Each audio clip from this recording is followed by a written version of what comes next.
ശബരിമല അയ്യപ്പൻ കാനനവാസൻ കേരള രാഷ്ട്രീയത്തിൽ ഇടം പിടിച്ചിരിക്കുകയാണ്. അങ്ങനെ വോട്ടർ പട്ടികയിലും ഇനിയിപ്പോൾ അയ്യപ്പന് സ്ഥാനമുള്ളതായി കഴിഞ്ഞിരിക്കുന്നു. കേരള രാഷ്ട്രീയം മുഴുവൻ സജീവമായി ചർച്ച ചെയ്യാൻ തുടങ്ങിയിരിക്കുകയാണ് കഴിഞ്ഞ ഒരു മാസമായി. തിരുവിതാംകൂർ ദേവസ്വം ബോർഡ് പമ്പയിൽ നടത്താൻ പോകുന്ന അയ്യപ്പ സംഗമത്തെ ചൊല്ലിയാണിപ്പോൾ ഏറെ ചർച്ചയും വാദപ്രതിവാദങ്ങളും നടന്നുകൊണ്ടിരിക്കുന്നത്. ശബരിമലയിൽ തൊട്ട് കൈപൊള്ളിയ പിണറായി വിജയൻ സർക്കാരിന് പ്രായച്ചിത്തം ചെയ്യണം. അതുപോലെ തന്നെ 2 തെരഞ്ഞെടുപ്പിനെ അഭിമുഖീകരിക്കണം. പഞ്ചായത്ത് തെരഞ്ഞെടുപ്പും അതുപോലെ നിയമസഭാ തെരഞ്ഞെടുപ്പും. ഇതിൽ ഹിന്ദുക്കളുടെ വോട്ട് മുഴുവൻ, അതായത് ചോർന്നുപോയ വോട്ടുകൾ മുഴുവൻ CPM-ൽ എത്തണം. ഇതിന് അയ്യപ്പൻ കടാക്ഷിക്കണം. വിശ്വാസികൾക്കൊപ്പമാണ് എന്ന് പാർട്ടി സെക്രട്ടറി MV ഗോവിന്ദൻ നാഴികയ്ക്ക് 40 വട്ടം പറഞ്ഞുകൊണ്ടിരിക്കുന്നു. ഞങ്ങൾ വിശ്വാസികൾക്കൊപ്പമാണ് എന്ന്. ശബരിമല യുവതി വിഷയത്തിൽ പത്തനംതിട്ട ജില്ലയാകെ, ശബരിമല സ്ഥിതി ചെയ്യുന്നത് പത്തനംതിട്ട ജില്ലയിലാണ്. പത്തനംതിട്ട ജില്ലയാകെ കലാപഭൂമിയാക്കി മാറ്റിയത് ഈ CPM ഭരണമാണ്. അന്ന് പിണറായി വിജയൻ എന്താണ് പറഞ്ഞത്? 2 സീറ്റിനും 4 വോട്ടിനും വേണ്ടി ഞങ്ങളുടെ നിലപാട് മാറ്റില്ല. ഉമ്മൻചാണ്ടി സർക്കാർ സത്യവാങ്മൂലം നൽകിയത് എന്താണ്? ആചാര ലംഘനം പാടില്ല എന്നാണ്. ആ സത്യവാങ്മൂലമാണ് പിന്നീട് പിണറായി വിജയൻ 2016 അധികാരത്തിൽ വന്നതിന് ശേഷം മാറ്റിക്കൊടുത്തത്. ഇപ്പോൾ VD സതീശൻ ഉന്നയിക്കുന്ന കാര്യമുണ്ട്. ഒന്ന്, ഈ സത്യവാങ്മൂലം അയ്യപ്പ സംഗമത്തിന് മുമ്പ് തന്നെ മാറ്റിക്കൊടുക്കാൻ തയ്യാറാണോ? 2, ശബരിമല യുവതീ പ്രവേശ വിഷയത്തിൽ അന്ന് അറസ്റ്റ് ചെയ്യപ്പെട്ട, കേസാക്കിയിട്ടുള്ള നിരവധി കേസുകളുണ്ട്. ഈ കേസുകൾ പിൻവലിക്കുമോ? ഈ 2 ചോദ്യങ്ങളാണ് ഉന്നയിച്ചിരിക്കുന്നത്. NSS-ഉം SNDP-യും ഒക്കെ പിന്തുണയുമായിട്ട് എത്തിയിട്ടുണ്ട് അയ്യപ്പ സംഗമത്തില്. പക്ഷെ ആചാര ലംഘനം പാടില്ല എന്നും NSS ആവർത്തിക്കുന്നുണ്ട്. പന്തളം, അവിടെ ഹിന്ദു ഐക്യവേദിയും മറ്റും ഒക്കെ ചേർന്ന് പന്തളത്ത് ഒരു ഭക്തജന സംഗമവും നടത്തുന്നുണ്ട്. അങ്ങനെ വീണ്ടും പത്തനംതിട്ട ജില്ല ഒരു ശബരിമലയുടെ പേരിൽ വലിയൊരു കലാപത്തിലേക്ക് കൊണ്ടുപോകാനാണോ ലക്ഷ്യമിടുന്നത് എന്ന് സംശയിക്കേണ്ടിയിരിക്കുന്നു. തിരുവിതാംകൂർ ദേവസ്വം ബോർഡ് ഇത് നടത്തുന്നുണ്ടെങ്കിൽ, അയ്യപ്പ ഭക്ത സംഗമം നടത്തുന്നുണ്ടെങ്കിൽ അത് നല്ലത് തന്നെയാണ്. കാരണം തിരുവിതാംകൂർ ദേവസ്വം ബോർഡിന്റെ 75ാം വർഷം, അതിനോടൊപ്പം തന്നെ തിരുവിതാംകൂർ ദേവസ്വം ബോർഡ് എന്ന് പറയുമ്പോൾ ഓർമ്മയിൽ വരുന്നത് ശബരിമല മാത്രമാണ്.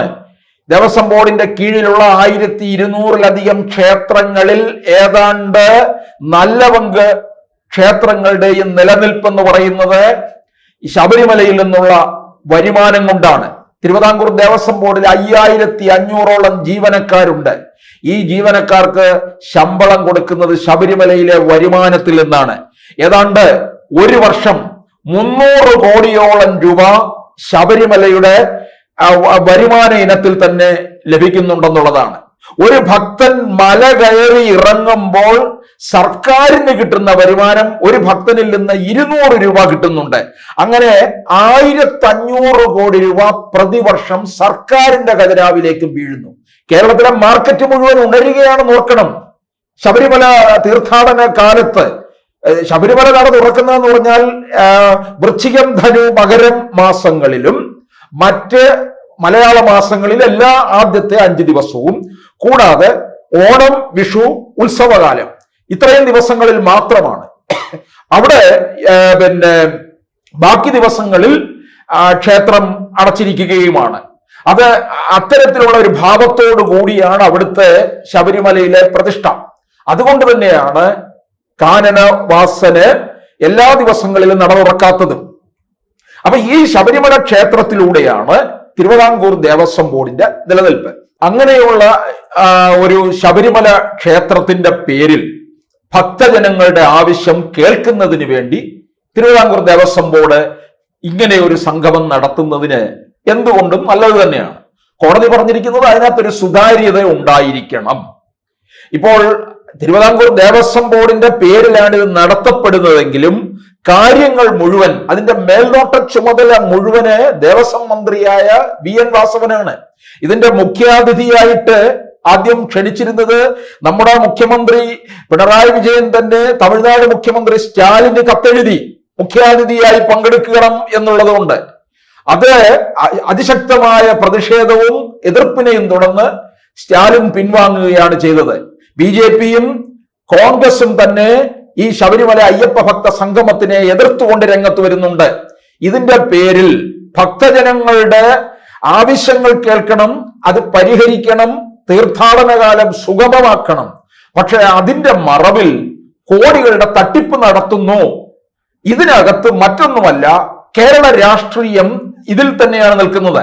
2018 നടന്ന യുവതീ പ്രവേശ വിഷയത്തിലൂടെ 2019 ലോക്സഭാ തെരഞ്ഞെടുപ്പിൽ CPM-ന് ഏറ്റ അടി എന്ന് പറയുന്നത് ആ പാർട്ടിക്ക് ഒരിക്കലും താങ്ങാൻ കഴിയാത്ത തരത്തിലുള്ള രീതിയിൽ മാറി. ഹിന്ദു വോട്ടുകൾ മുഴുവൻ BJPയിലേക്കും അന്ന് 19 കോൺഗ്രസിലേക്ക് പോയി എന്നുള്ളതാണ്. കളി കണ്ടുകൊണ്ടിരുന്നവരാണ്, ഗ്യാലറിയിൽ കളി കണ്ടുകൊണ്ടിരുന്ന കോൺഗ്രസ്സുകാരെ അതിന്റെ നേട്ടം കൊയ്തു എന്നുള്ളതാണ്. പക്ഷെ 2024 ആയി കഴിഞ്ഞപ്പോഴേക്കും ഹിന്ദു വോട്ടുകൾ BJPയിലേക്ക് പോയി. ഇത് MV ഗോവിന്ദൻ തന്നെ പലവട്ടം പറഞ്ഞിട്ടുണ്ട്. പാർട്ടി കേന്ദ്രങ്ങളിൽ പോലും BJP വോട്ട് ചോർച്ച നടത്തുന്നുണ്ട്, BJPയിലേക്ക് വോട്ട് പോകുന്നുണ്ട്. അതുകൊണ്ടാണ് MV ഗോവിന്ദൻ ഇപ്പോൾ ഇടയ്ക്കിടയ്ക്ക് പറഞ്ഞുകൊണ്ടിരിക്കുന്നത് ഞങ്ങൾ വിശ്വാസികൾക്കൊപ്പമാണ്, ശബരിമല ക്ഷേത്രത്തെ നമ്മൾ സർക്കാർ സംരക്ഷിക്കും, ശബരിമല ക്ഷേത്രം മലയാളക്കരയുടെ അഭിമാനമാണ്, രാജ്യത്തിന്റെ അഭിമാനമാണ് എന്നൊക്കെ പിണറായി വിജയനും MV ഗോവിന്ദനും പറഞ്ഞുകൊണ്ടിരിക്കുന്നത് എന്തുകൊണ്ടാണ്? ഭക്തജനങ്ങളുടെ വോട്ട് കിട്ടണം.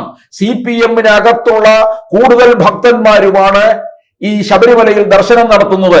ഒരിക്കൽ EK നായനാർ തന്നെ പറഞ്ഞിട്ടുണ്ട്, ശബരിമല തീർത്ഥാടന പാതയിൽ എവിടെയെങ്കിലും CPM-ന്റെ വകയായിട്ട് ഒരു കാണിക്കപ്പെട്ടി വെച്ചാൽ അത് നിറയും. കാരണം CPM-കാരാണ് ധാരാളം കേരളത്തിൽ നിന്ന് പോകുന്ന തീർത്ഥാടകരിൽ നല്ല പങ്ക്. അപ്പൊ ആ തീർത്ഥാടകരൊക്കെ ഇപ്പോൾ BJPയിലേക്ക് വഴിമാറിയിരിക്കുന്നു. അത് തിരിച്ചു പിടിക്കുന്നതിന് വേണ്ടിയാണ് ഈ അയ്യപ്പ ഭക്ത സംഗമം നടത്താൻ പോകുന്നത്. ഈ അയ്യപ്പ ഭക്ത സംഗമത്തിൽ ഉയരുന്ന കാര്യങ്ങൾ എന്തായിരിക്കും?